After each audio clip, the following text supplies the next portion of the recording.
তুষার আমার চ্যানেলে স্ট্রাইক মেরেছে, চ্যানেলের নাম আইরনিক অংশু। অকারণে ওরা আমার চ্যানেল ডিলিট করাতে চাইছে। ন্যাকামির আর এক নাম হচ্ছে তিথি তুষার। ভাই এরা সমাজে এত ন্যাকামি করেছে কি এদের নিয়ে একটা ছেলে রোস্ট ভিডিও বানিয়েছে, যে রোস্টটা ভাই হেলদি রোস্ট ছিল, যে রোস্টটা অত খারাপ না, ডার্কও না, নর্মাল একটা রোস্টিং করে। বৌমার পায়ে চুমু খেয়ে তুমি নিজেকে বিশ্বের সেরা সেরা শাশুড়ি প্রমাণ করতে চাইছো, তাই তো? আরে চাপ নেই কাকিমা, তুমি এইভাবেই নিজের কাজ চালিয়ে যাও। একদিন না একদিন সেরা সেরা শাশুড়ি তুমি হবেই হবে। পায়ে চুমু খাওয়ার জন্য কাকিমাকে কেউ চুম্মাশ্রী আবার ছুড়ে মারো। কাকিমা চুমু খাওয়ার জন্য গাল আছে, হাত আছে, কপাল আছে, বাট তুমি পাটাকেই কেন বেছে নিলে? ও আচ্ছা, আমার মনে হয় কাকিমার লেগ পিসই পছন্দ। এই ভিডিওটা দেখার পর তিথি তুষার যাই রেগে আর মেরে দেয় স্ট্রাইক। আর যখন তিথিকে অনেকজনা বলে যে ই ন্যাকামি, অনেক ফালতু, তোরা স্ট্রাইক কেন মারলি, তখন এই ছেলেটা বলে যে কি হয়েছে, তোমরা কি ওকে পুরো সম্পূর্ণভাবে চেনো? ও নিজে বাচ্চা, তুমি কি জানো না ও কতটা মানে ম্যাচুরিটি একদম আসলে বয়সেই দিদি কিন্তু সত্যি কথা বলতে এখনো পর্যন্ত ম্যাচিওর নয়। দিদি খুবই বাচ্চা। এ যদি ম্যাচিওর না হয় তাহলে এই হারকতগুলো এ করছে কি করে?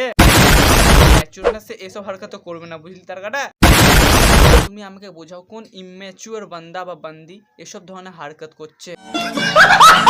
বাংলাদেশ, যেখানকার লোকগুলো হয় অনেক তার কাটা, আর যাদের একটা না দুটো করে বাবা থাকে, মানে সবার না, কিছু কিছু মানুষ। তো ভাই বাংলাদেশে মুসলিমগুলো মানে কিছু হারামি মুসলিমগুলো করছে প্রোটেস্ট, যার কারণটা হচ্ছে ভাই ওরা দুর্গাপুজো বন্ধ করতে চায়। কাটা করার হুমকি দেওয়া হয়, বিভিন্ন মন্দিরে দেওয়া হয়েছে এমনই হুমকি চিঠি, আতঙ্কে দুর্গাপুজো বন্ধ করছে।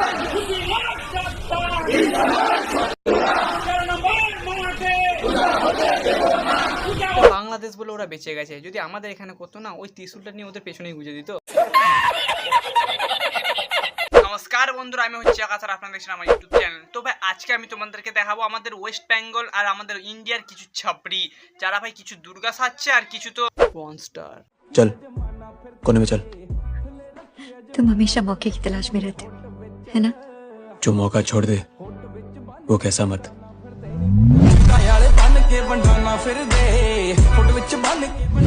कैसा मर्द भाई, প্রথমে তো একে নরমাল মর্দ হতে দেখাও ভাই, ছেলের এখন মোজ বেরোয়নি আর বলছে তো কি जो मौका छोड़ दे वो कैसा मत।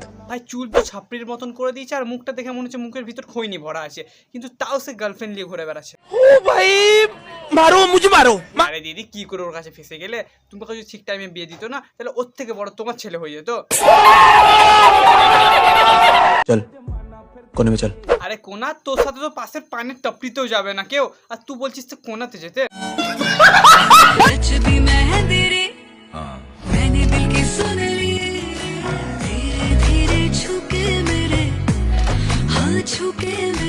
ভাই জিন্দিগিতে বড় স্ক্যাম হয়ে গেল। মানে ভাই একটা ছেলে এত সুন্দর মেয়ে কি করে হয়ে যেতে পারে? তুমি আমাকে বোঝাও। সবকিছুতে ঠিক আছে কিন্তু মানে হোয়াট দ্য হেল ভাই, এত বড় স্ক্যাম একটা ছেলে কি করে করতে পারে মানুষের সাথে? মনে হয় একে মেয়ে বানাতে বানাতে ভগবান ছেলে বানিয়ে দিয়েছে।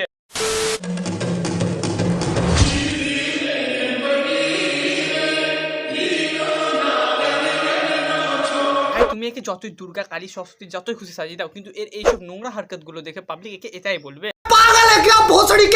15 মিনিটে পটে যাওয়া মেয়েটার নাম আবার দুর্গা সাজিয়েছে।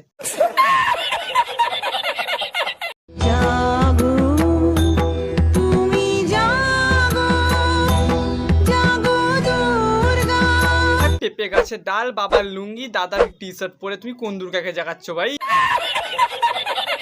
তো ভাই আজকের ভিডিওটা এতটুকুই। তো ভিডিওটা ভালো লাগলে লাইক করো, কমেন্ট করো, শেয়ার করো, চ্যানেলটি সাবস্ক্রাইব করে দাও। দেখা হচ্ছে পরের ভিডিওতে, ততক্ষণের জন্য বাই বাই। আমার প্রাণ ধরিয়া আমার টান মনটা করে আনচান।